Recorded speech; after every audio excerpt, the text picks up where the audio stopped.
Spray po tayo sa ating mga isan. Sweet corn po. 45 days na po ito. So, malapit na pong lalabas ang kanyang bulaklak. So, need natin isprayan. Check natin na meron ng mga peste, yung mga talbos na ito. Yan. Kailangan natin alagaan. Ayan po sila.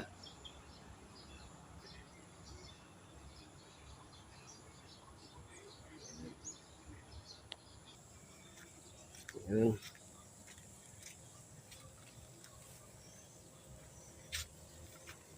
Ayan natin.